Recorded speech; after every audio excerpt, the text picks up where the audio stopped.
There is nothing wrong with people, just don't have the right tools yet. You haven't yet learned the skills that you need to navigate this chapter of life. Catch yourself before a negative thought and you exchange it to a positive thought. We think we can't tackle something. Can't or don't feel like you can't. Okay, I need help. Wait a second, how's your sleep? You know when you say you go through the world with rose-colored glasses? So you see the world a certain way. Is that why most women are misunderstood, especially during perimenopause and menopause? Sometimes people think that there's something wrong with them. You can actually heal yourself.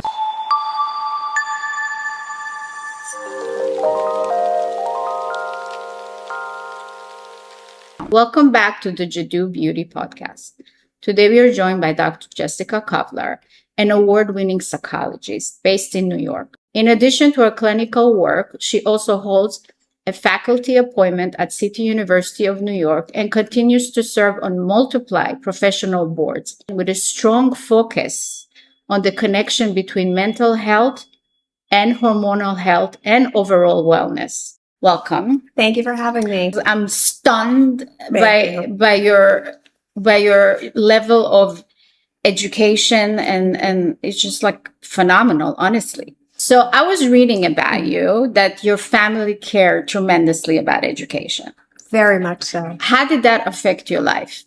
Well, I always grew up with the story of my immigrant great-grandfather, and he worked so hard operating a deli in Brooklyn. And my grandmother wanted to work at the deli. And he said, no, I want you to put your energy at age 18 to going to college. And there was always an inspiring story for me. My grandmother actually was one of the first classes of women that were allowed to graduate with a degree in science from the City University back in 1954. I read that. Yes. Yeah. So incredible. Totally.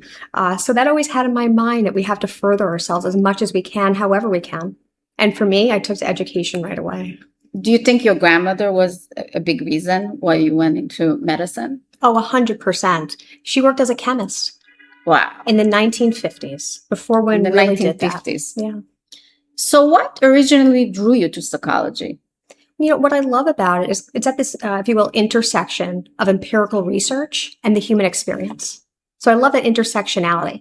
So I'm just thinking, I study personality assessment and cognition and behavior and human resilience, human strength, what makes us strong, what challenges us. So I love how it kind of comes together. And you also, aside from psychology, you also studied all about hormones. Yes. And tell me, when did you find out that it's so connected to one another? From a very, very early age, I learned firsthand the impact of hormones on emotional and physical functioning through a personal illness that I had had. And from that, I said, you know what? I'd like more people to better understand that hormones and behavior go together.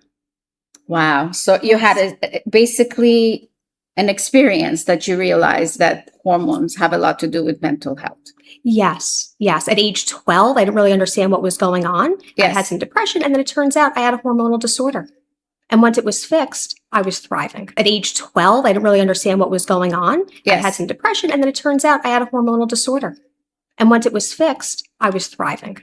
So is that like one thing you check always when you have your patients? Oh, absolutely. And because I like to do assessment. Right. So I'm all about figuring out what exactly is going on. I want to understand, does a patient have a hormonal issue that's perhaps going on? Is it life circumstance? What is causing the symptoms that someone's coming into my office with? Right. And so I always want to see, what is the hormonal functioning? Wow.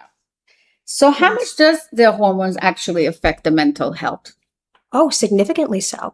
Right? We can have mood swings, depression, anxiety, ruminative thoughts. It's actually quite remarkable. So is that why most women are misunderstood especially during perimenopause and menopause? Oh, so much so. We used to just call it the change of life. It's as if we had to accept what was happening, right? Or people were stigmatized, when in reality, there's a lot going on with hormones that affect emotionality. So you deal a lot with women who go through perimenopause and menopause? Oh, absolutely. Women come to my office and they don't really understand what's going on. All of a sudden, they're having, again, mood swings or low mood or brain fog. Things just don't feel right. It's awful. It really is. It's no longer being an accepted part of life. We accept that perimenopause and menopause happen, yes, but we can do so without the degree of suffering that women experienced since the beginning of time. How does stress affect hormones? Oh, goodness. Does it ever? So when we're under stress, our cortisol levels really go up. Okay. Or the body's response to stress is quite remarkable. Okay. And sometimes there comes a point where there's too much stress and Correct. the body has difficulty processing it. Okay. And we know there's deleterious impact. How important is sleep and nutrition? Oh, it's so incredibly important. We know that not getting enough sleep, not getting enough nutrition is going to, potentially impact hormonal function and how we function. I just think that sleep is honestly, I think it's one of the most important, at least for me, it's one of the most important things, honestly, because if I don't sleep, I can't function and I become depressed or moody or, yeah. Yes. I mean, this is the time of day that our bodies are regenerating and recovering. And in the absence of it, it's really not good. I should say in DBT therapy, which I practice, there's a skill called the please skill. And it's all about how we reduce our emotions or propensity for vulnerability in our emotions by getting enough sleep, by eating right, by attending to physical illness, by exercising. It all comes together. So do you believe that people are more aware of the connection between mind and body? More than ever. I mean, I actually like to think of it as one and the same. We used to really separate it out, but now we understand it all goes together. In the same way we might hold trauma in our bodies, there's physical and emotional memory. Right. So I think more than ever, we appreciate the connection, how it's all one and the same. Okay. So other question I had for you is, what brought you to Well by Messer? So I was in private practice and I saw that Dr. Messer was looking for somebody. She was actually looking for, I believe, a psychiatrist to join her practice. And when I saw it, I said, wait a second. What do you like about that approach? We're a team. In the same way you were asking before, are doctors connecting more about hormones and such these days? Here you come to our office and there's an endocrinologist and there's a dietitian, there's a psychologist, there's primary care. Right. And we have other practices, parts of our practice as well. You do forensic psychology. Yes. And for the people that don't know, would you explain exactly what it is? Sure. So forensic psychology looks at people who are involved with the justice system. Correct. And there are various areas in which people do it. There are folks who perhaps work in the prison systems. There are folks who work with child custody. There are folks who do assessment. That's really what I do. Someone's competency or whatnot to stand trial. And it's also providing support for people who are involved in any aspect of the justice system. Do you do criminal as well? Or I do, yes. That's mostly what I do. So tell me what you look for when you do that. We try to assess somebody's functioning at the time a potential crime was committed. Okay. Right? Or we look at somebody's functioning currently. Okay. But it's really getting an understanding of what's going on for somebody. And from there are important decisions that are made thereafter in reference to what happens with their case. You're right. But perhaps also treatment options while they're incarcerated or alternatives to incarceration. How much does trauma and brain injury affect the brain? Oh, tremendously. Absolutely. So we know in the cases of TBI, concussions, there's long-term cognitive impact, emotional impact. It's actually quite jarring when you think about it. How do you know if someone is not lying to you? So I should say there are assessments that we do to figure out if somebody is feigning something. I was wondering about that when I was reading that that's what you do. I mean, you do a lot of it. And I've always wondered, how do you make sure that that person is not lying? Yes. Well, there's always perhaps even people who are not involved with the justice system. There may be a tendency to embellish or not say enough. And so we actually do assessments to figure out if somebody, to the best of our ability anyway. Right. What is cognitive behavior therapy? So cognitive behavioral therapy really works at reducing somebody's symptoms as quickly as we can and to increase their functioning. And we do so, we look at somebody's thoughts, how they're thinking about a situation or the world. And can we shift their thoughts? We can't always stop the automatic thought that comes into our head, but we can reframe it to something that's a bit less distorted or exaggerated. Something I say to people, when you say you go through the world with rose-colored glasses? Correct. So you see the world a certain way. Right. And sometimes when we're in a state of depression or anxiety, we see the world in more pronounced ways. It's not necessarily delusional at all, but it's distorted. We see things more negatively, or we ruminate more. But don't you think it's something you also learn from your parents, negative thinking? It can. We learn about ourselves from our families. Exactly. That's our first place, for sure. So it's very much an education-based model. So if somebody has learned a certain way of being and thinking and living, right? So that suggests that they can learn to think and be in a different way.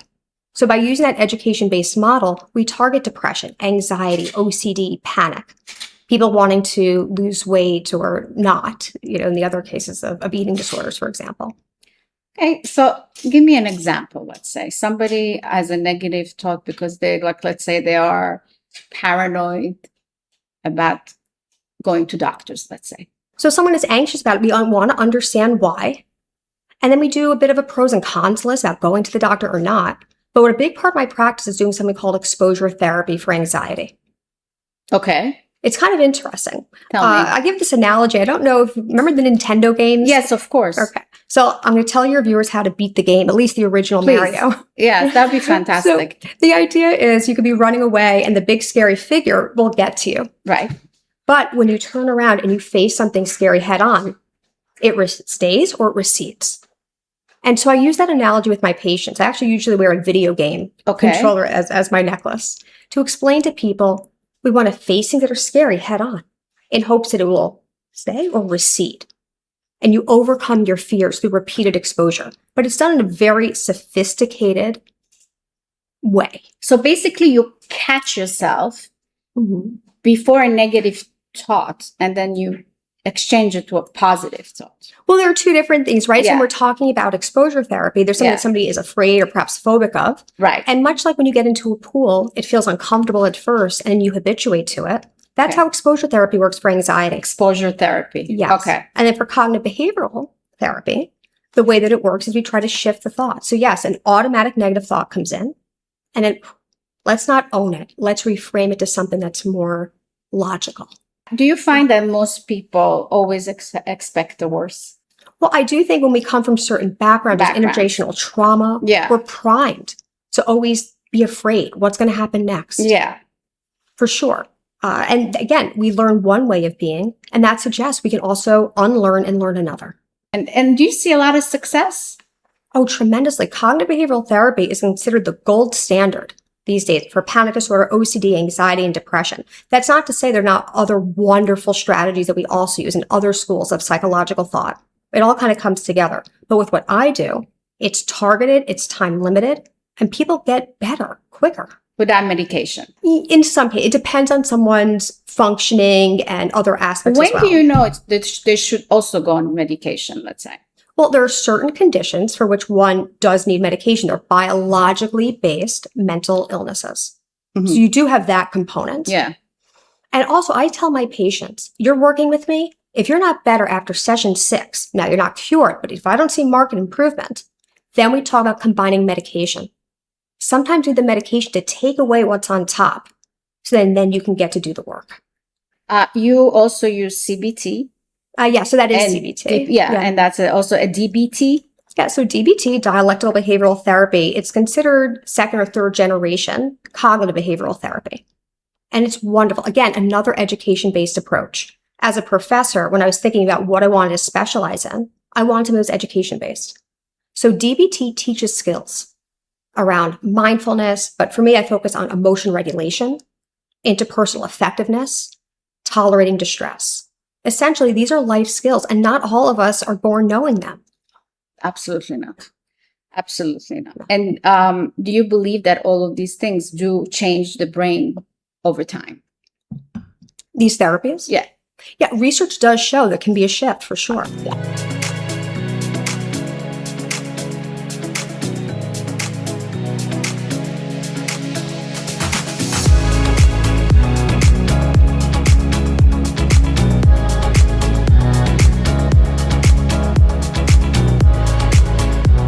You talk about 2 core goals, reducing suffering and improving functioning. What do you mean by that? So what I do with my patients, again, I use them very much of a medical model in my practice. So I have a patient evaluate each week how they're doing. And I want to see improvement in their own subjective analysis of how they're doing. Are their symptoms going down? And is their functioning increasing? Are they able to leave the house again? Are they able to go to that doctor? What is the functional impact of what they're going through, and is it improving? Are you having less panic attacks? Are you able to sleep through the night more? If, let's say we do CBT for insomnia. That's the goal. CBT does help with insomnia? Oh, yes. Yes. So CBT is really terrific in the realm of health psychology. Oh So my there's God. CBT for insomnia, where we look at sleep hygiene and someone's behaviors, and then look again to change how you think about it and then your actual behavior. That's amazing, because sleep is like, when you start having issues with sleep and then you start taking different medications and you can get up in the morning. And so if that could help, that's amazing. It is. And, to your point from before, Yeah. when we're not getting enough sleep Yeah. and how that impacts our mood, we can be down, we can be cranky. There are other things that emerge as well.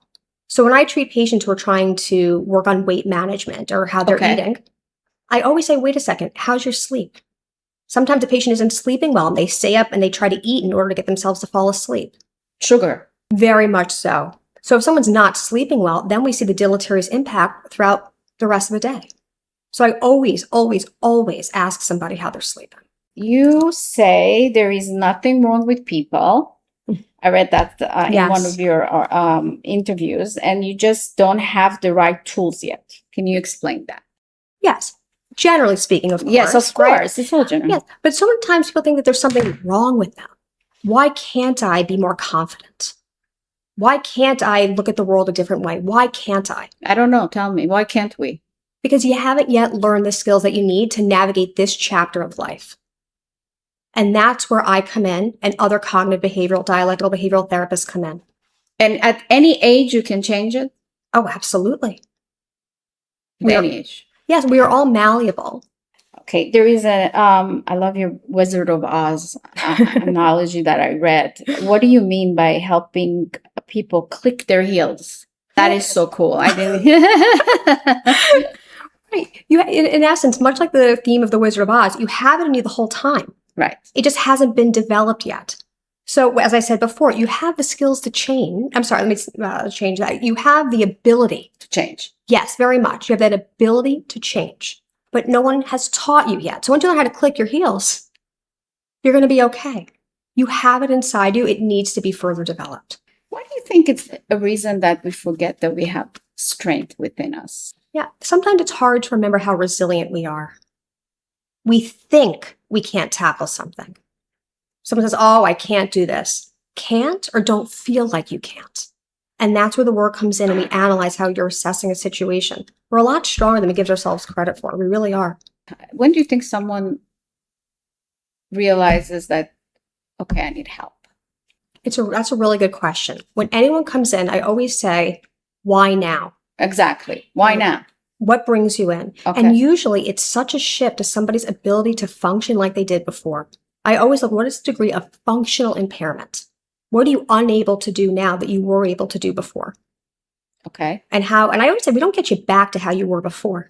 We get you to a new place, a better place. What is the misconception, in your opinion, about therapy? Some people think that all we do is talk and see where things go. But because I'm an educator and I'm a scientist and a former journalist first, I want to figure out the exact story, what's going on, and teach somebody how to be better, how to feel better, and how to function better. How much do you think chemicals affect mental being? Yeah. Well, research has shown there is an impact of certain chemicals on cognitive functioning. Now, I'm not an expert in that research, Yes, of course, yes. but there is something to be said about it. They do. I also look at the more emotional side and how people might feel better. Right. Now, we're not talking empirical data, but someone's subjective experience Mhm. of feeling better, perhaps when they're using things that are more natural and organic. Just psychologically, it makes them Correct. feel better. Correct. Right, And you feel like right. you're having a healthier lifestyle. But do you think they do affect the brain function or no? And while I don't do a lot of it, when I worked in psycho-oncology, people are going through the cancer journey. Right. It's such an encompassing experience in so many levels. So you work a lot with the patients who go through cancer? I did for a little bit, not so much, anymore. But something that struck me is how they want to change their lives with regards to what they're eating and what they're putting on their body. And that's where I also, during that time, I see a lot of people shift towards more organic or all natural products, things that you can pronounce Right. on an ingredient list. So you started with journalism. Yes. Okay. At age 17, I could have written for my high school paper, but I said, let me call the New York Times.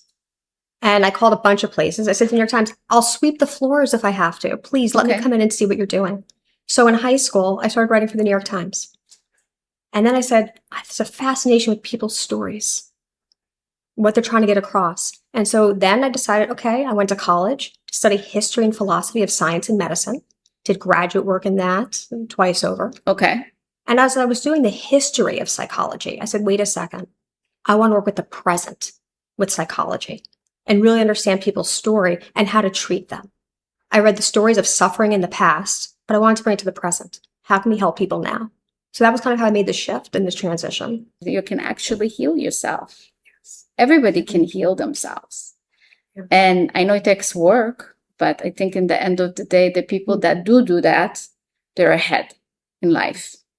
So I think what you do is incredible. Thank you. And we wanted to give you a gift from our Jadu. Thank you. This is actually, the conditioner just came out. As you know, our products are all chemical free. And this is our split end formula. Yeah, which it's actually also a hair mask for that beautiful red head of yours. In a way, what you do is the chemical free world. Truly. Yes. True. You know, because honestly, again, I'm going to go back to what I said before. I do believe that we can, as human beings, we can heal ourselves. Our body can heal itself. Very much so. So thank you so much again for joining us today. It was amazing to have you. Thank you again, Dr. Kovler, for joining us. See you guys next time.